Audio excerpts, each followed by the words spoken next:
Students, उम्मीद करता हूँ खैर आफियत से होंगे। बेटा आज हम चैप्टर नंबर 3.2 एक्सरसाइज को स्टार्ट करने जा रहे हैं, जिसका चैप्टर का नाम ही है इंटीग्रेशन, जिसको हम कहते हैं कि एंटी डेरिवेटिव या इन्वर्स ऑफ डेरिवेटिव। तो आइए चैप्टर नंबर 3.2 एक्सरसाइज को स्टार्ट करते हैं। तो जैसे कि नाम से जाहिर है, चैप्टर नंबर 3 बेसिकली हम एंटी डेरिवेटिव, इंटीग्रेशन और इन्वर्स ऑफ डेरिवेटिव इसका नाम है। इसका मतलब ये होगा कि डेरिवेटिव में हमने जो रूल्स रेगुलेशन पढ़े हुए हैं उन्हीं का इन्वर्स यहाँ पर होगा। तो हम सबसे पहले पहला फार्मूला सिंपल फॉर्म में पावर रूल को बेटा डिस्कस करेंगे। x की पावर n को अगर हम इंटीग्रेट करते हैं तो जो काम हम लोग उसमें करते रहे हैं डेरिवेटिव में उसी का उल्ट हो जाएगा। वहाँ पर हम पावर डाउन करते रहे, यहाँ पर पावर को डिवाइड करेंगे। वहाँ पर हम पावर में 1 माइनस करते रहे, यहाँ पर पावर में क्या करेंगे, ऐड करेंगे। तो यहाँ पर यह है कि अगर x की पावर n आ जाए, लेकिन इस पर एक छोटी सी शर्त है बेटा कि अगर x की पावर n आ जाए, लेकिन कंडीशन ये है कि n जो है ना यहाँ पर कि n does not equal to -1 होना चाहिए, तब ये पावर रूल बनेगा। अगर n इज इक्वल टू -1 हो जाएगा फिर क्या होगा, तो जब n इज इक्वल टू -1 आएगा उसका नया फार्मूला बन जाएगा। तो तब मैं वो फार्मूला उस वक्त एक्सप्लेन कर दूंगा कि यहाँ पर कंडीशन ये है कि n does not equal to -1 हो। तो हम वहाँ पर 1 माइनस करते रहे, यहाँ पर 1 ऐड करेंगे, फिर जो नई पावर बनेगी उसी को हम इसको डिवाइड करवा देंगे और प्लस c। अब c क्यों आ रहा है इंटीग्रेशन में, चूंकि ये इंडेफिनिट इंटीग्रल है इसलिए हर आंसर के साथ आखिर पे हम लोग c लिख देंगे। इस c के मतलब इंशाल्लाह नेक्स्ट लेक्चर में मैं डिटेल से डिस्कस करूंगा कि हम एंटी डेरिवेटिव में या इंटीग्रेशन में या इनडेफिनिट इंटीग्रल में c क्यों लिखते हैं। फिलहाल आप याद कर लें कि आखिर पे हम इसको c लिखेंगे। कांस्टेंट रूल ये है बेटा कि 1 का जो इंटीग्रल होता है वो किसके इक्वल होता है, x के इक्वल होता है, प्लस c आ जाएगा। अब यहाँ पर तो मैंने 1 रखा था, अब यहाँ पर आ जाए, यहाँ पर मैं अगर a रख लेता हूँ, a मीन एनी कांस्टेंट, लेकिन शर्त है कि a does not equal to 0 है। तो हमारे पास integral of a of dx is equal to ax plus क्या बन जाएगा, c हो जाएगा। एक्सरसाइज नंबर 3.2 स्टार्ट करने लगे। अब यहाँ पर जो पॉइंट हम लोगों ने नोट करना है बेटा वो ये है कि ये जो हमारे पास इंटीग्रल का साइन है, माइंड में रखेगा ये और ये डिफरेंशियल, ये एक दूसरे के एंटी होते हैं। जब हम इंटीग्रेशन करते हैं तो दोनों साइन खत्म हो जाते हैं हमारे पास। अभी मैंने सिंपल पावर रूल लगाया। इसी पावर रूल सिंपल फॉर्मूले में जितने क्वेश्चन 3.1 के 3.2 साइज के क्वेश्चन और 1 के पार्ट सॉल्व हो सकते हैं वो सारे हम पार्ट सॉल्व करेंगे। लेकिन माइंड में रखिएगा अभी पावर रूल की गेम बाकी है और बहुत इंपॉर्टेंट डिस्कशन पावर रूल के मतलब अभी रहती है। अभी जस्ट मैंने सिंपल फॉर्म में रहते हुए आपको एक्सप्लेन किया है। आगे चल के हम फंक्शन को चेंज करेंगे, फिर आपको बताऊंगा कि बेसिक ये रूल है क्या। फॉर एग्जांपल ये देखिए क्वेश्चन नंबर 3 का पहला पार्ट है 3x² - 2x + 1 ऑफ dx। इसको हम सपोज करते हैं i से कि लेट i के इक्वल है d ऑफ x। हम हर टर्म के ऊपर इंटीग्रेशन हम सेपरेट अप्लाई कर देते हैं, x का स्क्वायर x एंड 1। अब यहाँ पर देखिए हमने क्या रूल पढ़ा था, सिंपल अगर x आ जाए तो 2 + 1 और जो नई पावर बनेगी 2 + 1 उसी को हम डिवाइड करवाएंगे। डेरिवेटिव में हम माइनस करते थे, यहाँ पर हम ऐड करेंगे, और डेरिवेटिव में हम मल्टीप्लाई करवाते थे, यहाँ पर जबकि यहाँ पर हम क्या कर रहे हैं, डिवाइड करवा रहे हैं। यहाँ पर भी पावर 1 है, 1 + 1 डिवाइडेड बाई 1 + 1। 1 का इंटीग्रल अभी मैंने बताया था कि x होता है, प्लस क्या हो जाएगा, c हो जाएगा। अब 2 + 1 करेंगे 3, ये 3 कैंसिल हो, 1 + 1 करेंगे 2 2 कैंसिल हो, ये x हो जाएगा प्लस c हो जाएगा। i = x का क्यूब - x का square plus x plus c, ये हमारे पास रिक्वायर्ड आंसर हो जाएगा। सेकंड पार्ट बेटा सिंपल इंटीग्रेट करेंगे, ये रेडिकल का साइन है, x की पावर 1/2 होती है, ये पावर जो ऊपर चली जाएगी तो क्या हो जाएगी, -1/2 हो जाएगा। अब यहाँ पर भी इसको जब इंटीग्रेट करेंगे तो ये सिंपल फॉर्म बनती है हमारे पास। तो इस सिंपल फॉर्म के तहत पावर में जस्ट 1 आपने ऐड करना है और जो नई पावर बनेगी उसको डिवाइड करवाएंगे। यहाँ पर भी -1/2 + 1 और जो नई पावर बनी है -1/2 + 1 उसी पावर को हम डिवाइड करवाएंगे। 1/2 + 1 करें तो 3/2 होता है, ये भी 3/2 बन जाएगा। -1/2 + 1 करें 1/2 होता है, तो ये भी फिर 1/2 बन जाएगा। तो हमारे पास यहाँ पर क्या आ जाएगा, 3/2 x की power 1/2 divided by 2 plus c। अब ये जो 2 है ये सबसे ऊपर शिफ्ट हो जाएगा यहाँ पर, इसी तरह ये भी 2 शिफ्ट होकर इधर हो जाएगा, तो 2 डिवाइडेड बाई 3 x की पावर 3/2 2 x की पावर 1/2 एंड लास्ट में हमारे पास क्या आ जाता है, प्लस c। माइंड में रखिएगा नेक्स्ट लेक्चर में मैं इंशाल्लाह इस c को डिटेल के साथ डिस्कस करूंगा कि c लाने की क्या वजह बनती है। तीसरा part x √(x + 1) x √(x + 1), x को इसके साथ भी मल्टीप्लाई करवा देंगे, x को इधर भी मल्टीप्लाई करवा देंगे, तो ये x √(x की पावर 3/2 बन जाएगा, ये सिंपल x हो जाएगा। दोनों पे सेपरेट इंटीग्रेट, सिंपल जो भी पावर बनती है उसमें +1 ऐड भी कर देंगे, उसी को जो नई पावर बनेगी उसको डिवाइड भी करवा देंगे। यहाँ पर भी +1 ऐड करेंगे, नई पावर के साथ डिवाइड करवा देंगे। अगेन यहाँ पर भी सेम वही सिचुएशन हो जाएगी, ये 2 इधर शिफ्ट हो जाएगा जबकि ये 2 यहीं पर ही रहेगा। तो ये हमारे पास दूसरे से में फाइनल आंसर 2/5 x की पावर 5/2 x का square divided by 2 plus c हो जाएगा। अब इसका फिफ्थ पार्ट देखिएगा बेटा, वो भी इसी फॉर्मूले में सिक्स पार्ट इसका सॉल्व हो जाएगा।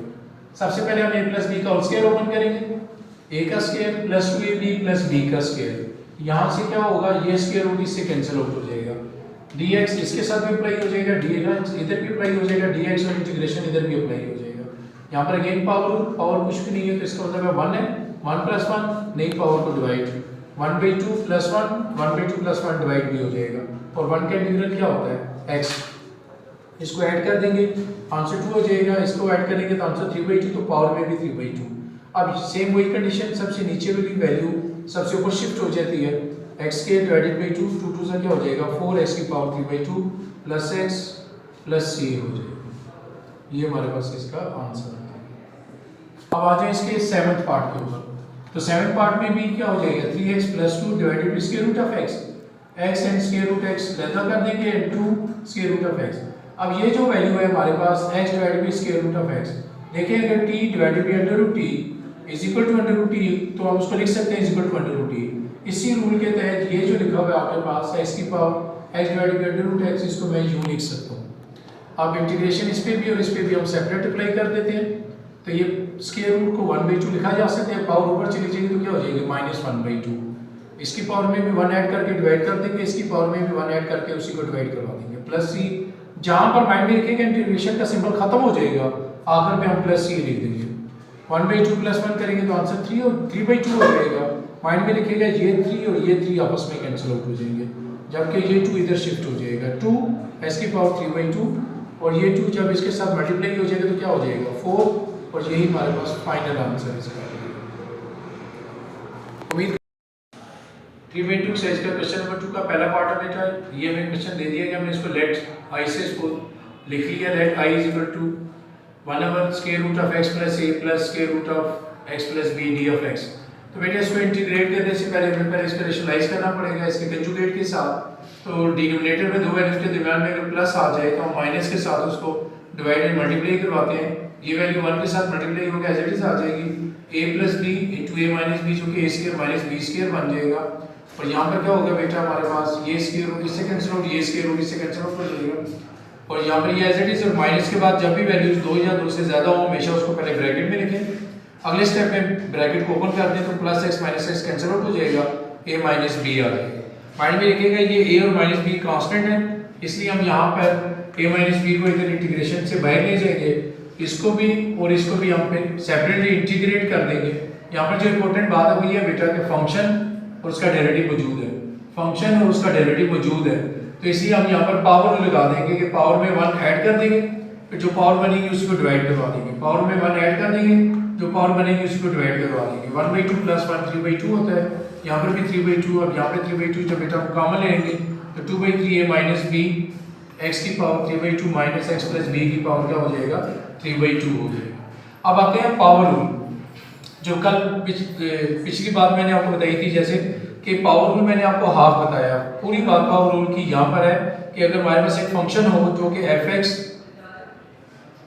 की पावर n के साथ अगर हमारे पास एक फंक्शन मौजूद है और यहाँ पर उसका डेरिवेटिव अगर मौजूद है, तो फिर जब हम इसको इंटीग्रेट करेंगे, और शायद ये है बेटा n does not equal to -1 होना चाहिए, मीन की पावर -1 ना हो, तो तब हम सिंपल पावर में 1 ऐड कर देंगे, जो पावर बनेगी उसी को डिवाइड करवा देंगे। इसी टॉपिक से रिलेटेड आपका क्वेश्चन नंबर 1 का फोर्थ पार्ट बेटा बनता है 2x प्लस 3 की पावर 1/2 है। अब हमें देखें कि 2x प्लस 3 का बेटा अगर हम डेरिवेटिव लेते हैं तो 2 होता है, जो कि 2 यहाँ पर मौजूद नहीं था, इसलिए हमने यहाँ पर क्या काम कर दिया, 2 से डिवाइड भी करवा दिया, मल्टीप्लाई भी। अब आपको पता है इंटीग्रेशन में जब इंटीग्रेट उसे करते हैं तो 3 चीजें खत्म हो जाती हैं, number 1 derivative, differential and integration का सिंबल। तो जो फंक्शन हमारे पास होता है उसकी जो भी पावर होती है उसमें हम 1 ऐड कर देते हैं, और फिर जो नई पावर जनरेट होती है उसी को हम डिवाइड करवा देते हैं, तो 1/2 प्लस 1 करेंगे तो 3/2 हो जाएगा हमारे पास, ये 2 इस 2 से बेटा कैंसिल आउट हो जाएगा, 2x प्लस 3 डिवाइडेड बाई 3 की पावर 3, ये 2x प्लस 3 की power 3/2 divided by 3 plus c, यही हमारे पास रिक्वायर्ड आंसर आ जाएगा। अब इसी टॉपिक से रिलेटेड आपका क्वेश्चन नंबर 2 का फोर्थ पार्ट बेटा बनता है a माइनस टू एक्स। अब देखें अगर a माइनस टू एक्स को हम फंक्शन लेते हैं तो उसका डेरिवेटिव अगर आप देखें a माइनस टू एक्स का डेरिवेटिव माइनस टू बनता है जो कि यहाँ पर मौजूद नहीं है। तो हम फिर क्या काम करेंगे, माइनस टू से डिवाइड भी करवा देंगे, मल्टीप्लाई भी करवा देंगे। तो यहाँ पर अगेन वही कंडीशन, डेरिवेटिव, डिफरेंशियल और इंटीग्रेशन का सिंबल खत्म हो जाएगा। बाकी जो फंक्शन होगा हमारे पास उसकी पावर में 1 ऐड कर देंगे और उसी को हम लोग डिवाइड करवा देंगे। 3/2 + 1, 3/2 + 1। तो यहाँ पे देखिए जब हम 3/2 + 1 करेंगे तो 5/2, ये भी 5/2, 2 से कैंसिल आउट हो जाएगा और हमारे पास I - 1/5 a 1 - 2x 5 की पावर 5/2 a - 2x की पावर 5/2 + c। ये हमारे पास यहाँ पे इसका आंसर आ जाएगा। यहाँ पे क्वेश्चन खत्म हो जाएगा। आज के लिए आपका इतना ही काम है, बाकी टॉपिक फिर इंशाल्लाह होगा। अस्सलाम वालेकुम स्टूडेंट्स, बेटा आज हम इंटीग्रेशन ऑफ लॉगरिथमिक फंक्शन को सॉल्व करने जा रहे हैं। तो आइए सबसे पहले हम इंटीग्रेशन ऑफ लॉगरिथमिक फंक्शन का फार्मूला देखेंगे, फिर उससे रिलेटेड जो क्वेश्चंस हैं उनको देखते हैं हम लोग। तो integration of logarithmic function simple form बेटा ये होती है कि integral of 1/x g(x) is equal to होता है हमारे पास log of x + c। और जनरल फॉर्म ये है बेटा कि 1/fx f prime of x g(x) आ जाए बेटा तो इसका इंटीग्रल बराबर होगा log of fx + c के।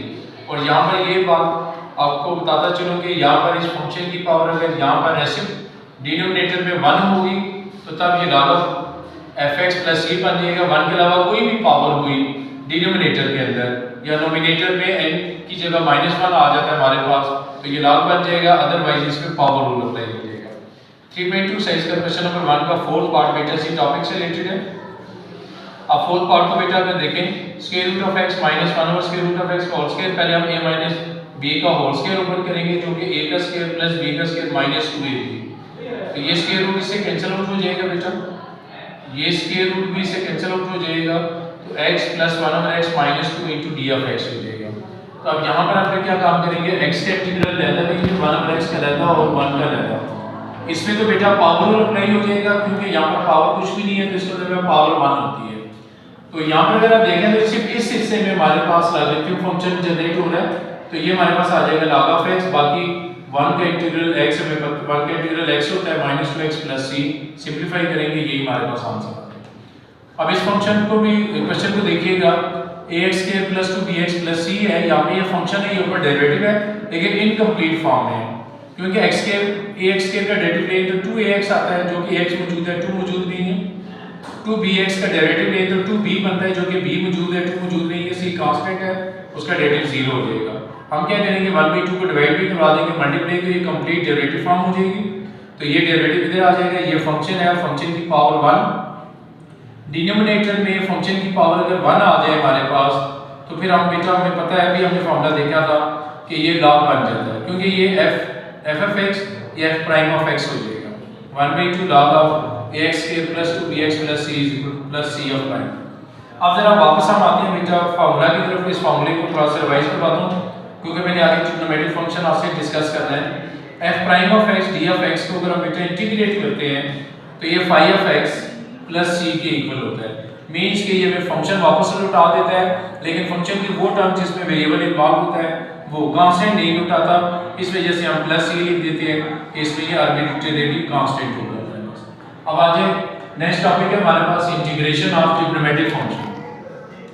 sin of ax is equal to हो जाएगा माइनस बस इसको जानो ऑफ ट्रिग्नोमेट्रिक फंक्शंस के ट्रिग्नोमेट्रिक फंक्शंस अगर हमें दे दिए जाए तो उसको इंटीग्रेट हम कैसे करते हैं। तो आइए सबसे पहले हम फार्मूलास को डिस्कस करते हैं। देखिए sin of ax का फार्मूला होता है -cos of ax divided by a + c integral of cos of ax plus sin of ax divided by a + c। अब क्वेश्चन ये राइज होता है कि sin का इंटीग्रल -cos कैसे है।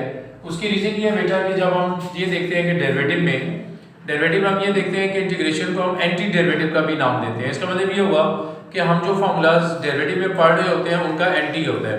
वहाँ पर अगर प्लस आता है तो इधर माइनस आएगा, वहाँ पर हम एक वैल्यू को अगर मल्टीप्लाई करवाते रहे तो यहाँ पर हम उसको डिवाइड करवाएंगे। तो यहाँ पर देखिए हम साइन का जो डेरिवेटिव लेते थे वो +cos x होता था लेकिन हम इंटीग्रल करेंगे तो -cos x हो जाएगा।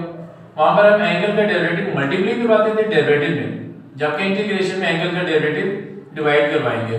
इसी रूल को फॉलो करते हुए हमने cos of x का फार्मूला लिखा है कि cos of x का डेरिवेटिव -sin x होता है जहाँ के integral minus plus sign of x हो जाएगा, वहाँ पर एंगल का डेरिवेटिव हम मल्टीप्लाई करवाते थे, यहाँ पर एंगल का डेरिवेटिव क्या कर देंगे, डिवाइड करवा देंगे, प्लस सी हो जाएगा। अब इसी तरह हम फार्मूला अगर हमारे पास आ जाता है integral of second square of x, तो बराबर हो जाएगा हमारे पास tan of a x divided by a, integral of cosecant square of a x equal हो जाएगा minus cot of a x divided by a. अब इसमें भी देखें, हमने ये देखना होता है कि इंटीग्रल हमेशा, हम ये पहले भी बात में आपको बता चुका हूँ बेटा कि हम इंटीग्रल हमेशा उन फंक्शंस के लेते हैं कि जिनकी डेरिवेटिव फॉर्म हमारे पास मौजूद होती है। अब हमें ये बात पता है कि ये जो सेकंड स्क्वायर लिखा हुआ है ये बेसिकली डेरिवेटिव फॉर्म है।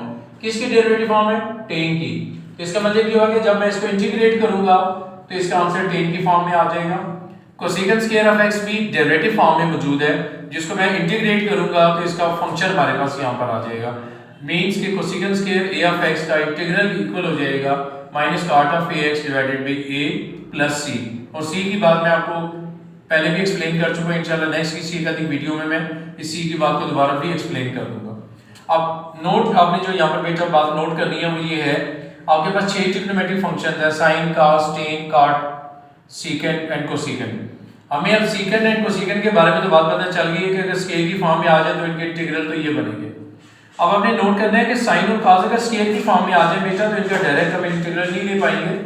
आपने ये बात याद रखनी है कि नोट नंबर 1 कि साइन और कॉस जब भी स्केल की फॉर्म में आए पहले आपने उसको हाफ एंगल में कन्वर्ट करना है, फिर उसको इंटीग्रेट करना है। तो चूंकि हमें पहले हाफ एंगल में कन्वर्ट करना है तो यह मैंने हाफ एंगल के फार्मूलाज लिख दिए। या हम लोग फर्स्ट ईयर में चैप्टर नंबर 10 में ये हाफ एंगल के फार्मूलाज आप लोग याद कर चुके हैं पहले। मैं दोबारा जस्ट आपको रिवाइज करवा रहा हूँ। Sine alpha by 2 1 minus cos alpha divided by 2 के बराबर हो जाएगा स्क्वायर रूट के साथ cos alpha by 2 square root of 1 plus cos alpha divided by 2। Sine में अपनी बात याद रखनी होती है कि साइन की वजह से माइनस आता है, कॉस की वजह से प्लस आ जाएगा।